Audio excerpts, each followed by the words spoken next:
Good morning, Ben. We're here today with the Deputy High Commissioner and to discuss about infrastructure development design in Nigeria, climate smart infrastructure design and development in Nigeria. Good morning, Ben. Good morning. Great to be with you. Yeah, great. So we'll start with the Energy Transition Council, keeping in mind that UK NIAF is pivoted to an ICF program. And also considering the work you and your team has done so far in helping prepare Nigeria for COP26, how do you think UK NIAF can support the goals that have been set out by your team to ensure that the COP26 Nigerian representation is at the point it needs to be before the event? Well, thanks very much. I think UK NIAF is central to what we can do through the UK Nigeria specific Energy Transition Council. And when we think about the Energy Transition Council, we should understand that it simply doesn't run until COP26. We see it running well beyond that, because although energy transition should, in terms of pressure, perhaps peak at that point at COP26, in terms of implementation, practicality, actual energy transition, it's going to be well beyond that. Of course, that the work needs to continue. So up to COP26, what I really hope we can do with UK NIAF support is showcase the opportunities and the challenges around energy transition on grid and off grid. And I think UK NIAF can really help us with that, both working with Nigerian regulators, but also the Nigerian authorities to try and expose those challenges, those opportunities, tease out for investors, potential investors, where those opportunities lie, try to help resolve the issues that prevent investment, and if you like, start to match and marry potential investment with potential opportunity.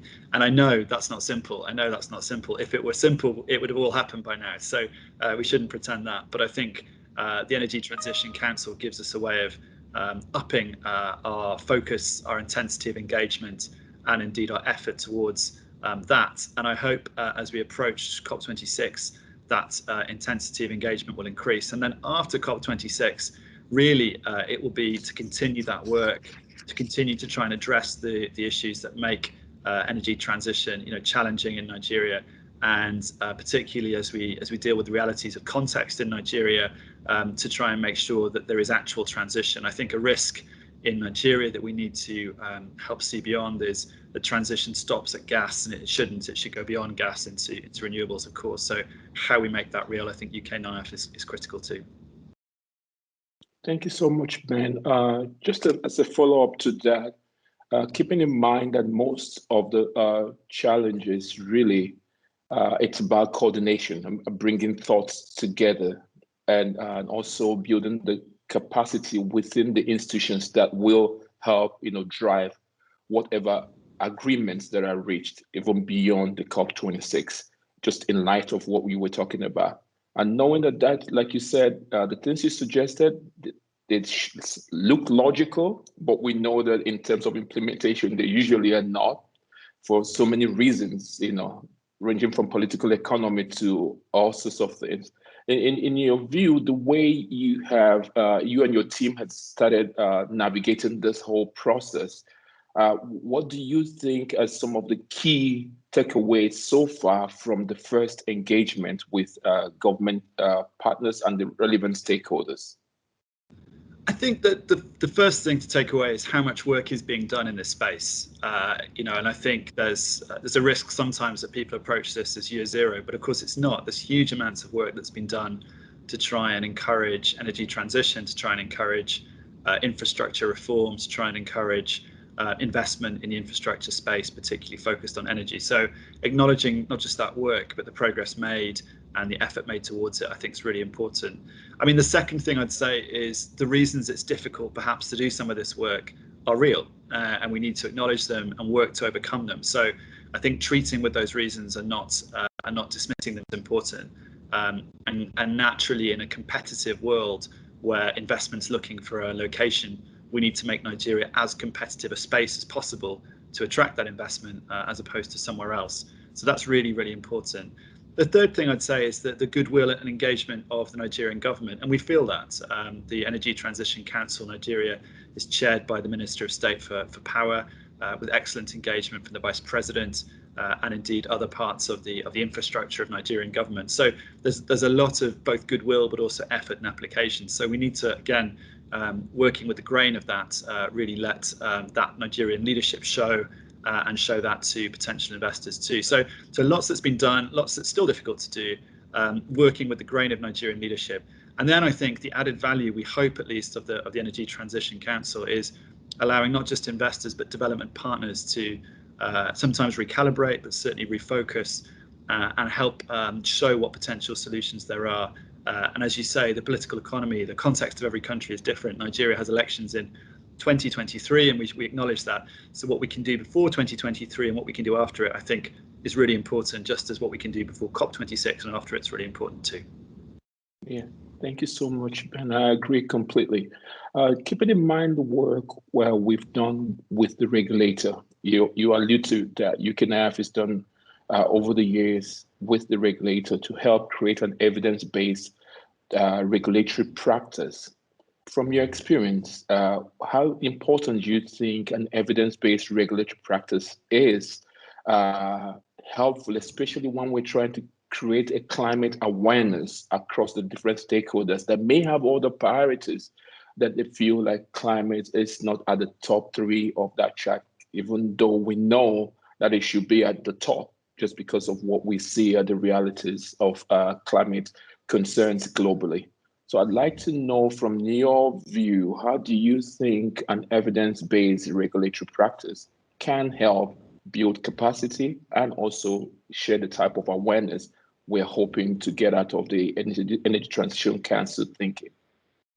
Yeah, so I think it is critical, as you say, and I think too often perhaps people might see a disconnect between a climate priority and an energy priority. And I think helpfully in our minds there should not be a disconnect. I think helping the regulator to have an evidence base that shows that's really, really important.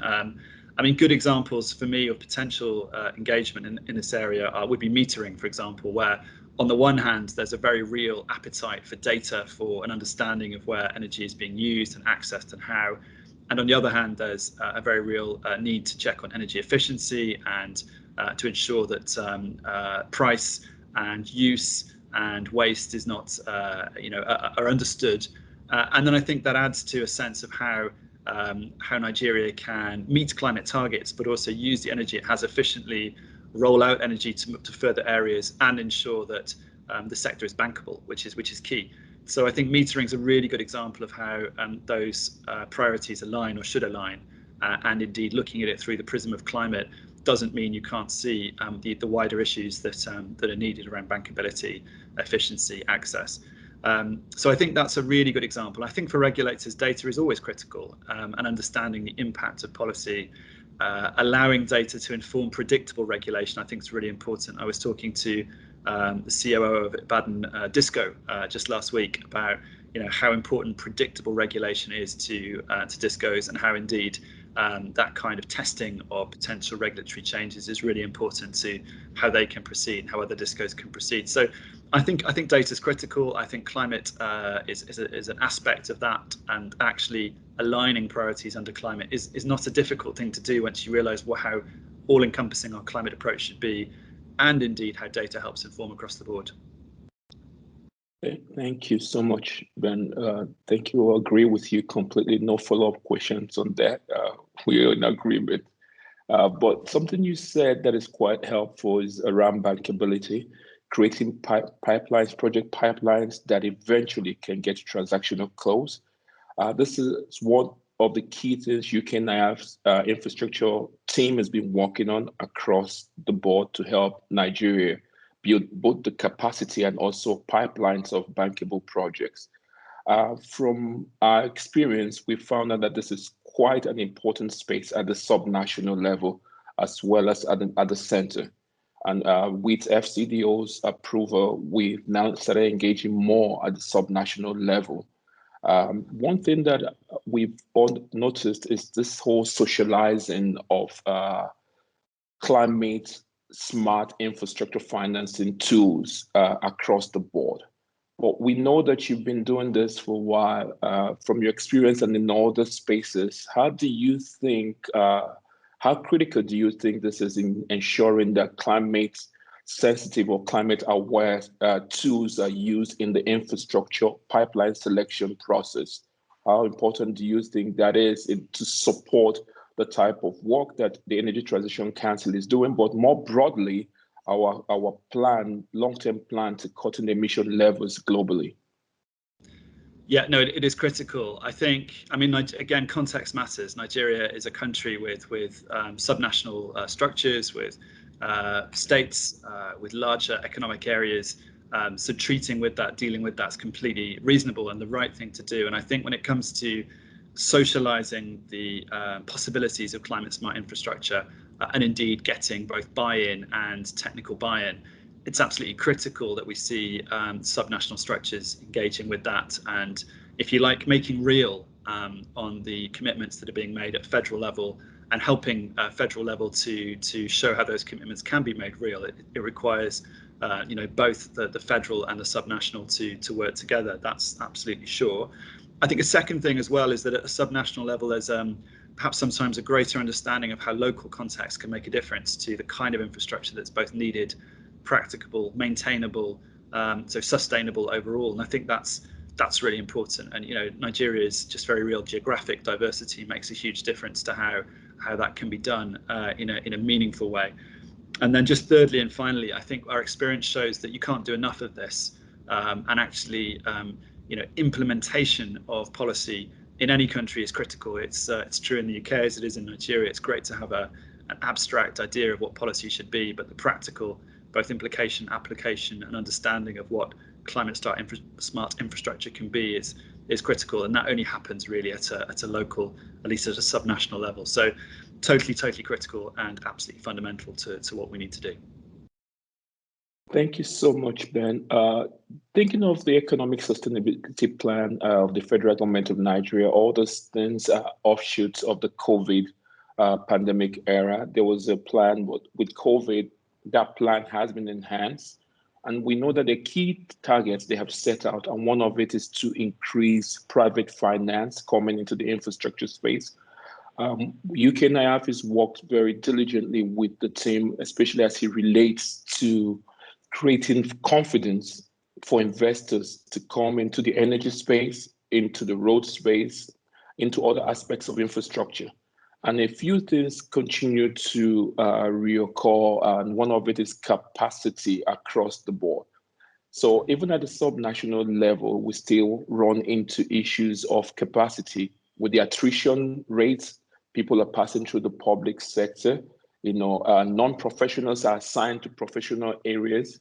What we have done with the mutual accountability framework, which FCDO has been spearheading at the subnational, is to help the governors and their teams agree to specific aspects of the process of creating capacity and sustaining the capacity. So it's not something that is politically driven, but something that is project delivery focused. And what we've learned is that this is critical. But from your own experience in working in this space, what do you think about capacity development in a sustainable way? How valuable is it for the overall outlook of what we want to help Nigeria become? It's absolutely critical. I think you're right to highlight it. And I think, well, firstly, the excellent people, and there are so many of them working across Nigeria in this space, are there, but it's about sustaining their engagement in roles over time, the kind of duration of time that it needs to implement projects. And that can be longer sometimes, certainly can be longer than a political cycle. So the idea that we just work to political cycles, we can't do that. We don't do that, for example, in the UK when it comes to large infrastructure projects. I think the second thing is recognizing the expertise and the experience and making sure those people stay in role and indeed can support throughout the infrastructure projects. That's really key. It's key, I think, both to delivery but also to accountability, making sure that they have delivered against what's been asked. I think that's really critical for governors and indeed for the federal government as well. And then finally, I think what it also does is give those external partners, particularly investors, if they're involved, confidence indeed in that the project, the infrastructure proposal will be delivered. So I think it works for everybody, and it is really important. It works for accountability to governors, to the authorities in question. It works for the external investors. it means the expertise is kept in the right space. And it means that you can maximize the value of the kind of human capital that we see across Nigeria, which indeed is excellent. We shouldn't underestimate that. It's just getting the right people, keeping the right people in the right places to make sure that they can deliver. Yeah. Thank you so much, Ben. Thank you. This has been helpful. And I'm glad that the work the UKNIF is doing aligns to more of best practice approach to developing infrastructure projects, large infrastructure projects. So thank you for your time, and really appreciate that you were able to speak to us, knowing No, what thank you. your structure and schedule is. Thank you, Ben. Really Thank you appreciate very you. much. And just to say, Yeah, UKNIF thank is you. absolutely fundamental to what we're doing. And indeed, as a delivery element through UK Aid, it's really making a difference in Nigeria. And I know its focus around climate change, climate focus will allow for that, not least ahead of COP26, but beyond it as well. So just thanks to you and the team, and we'll keep doing work together. Thank you. Thank you so much, Ben. Thank you. And you have a wonderful day.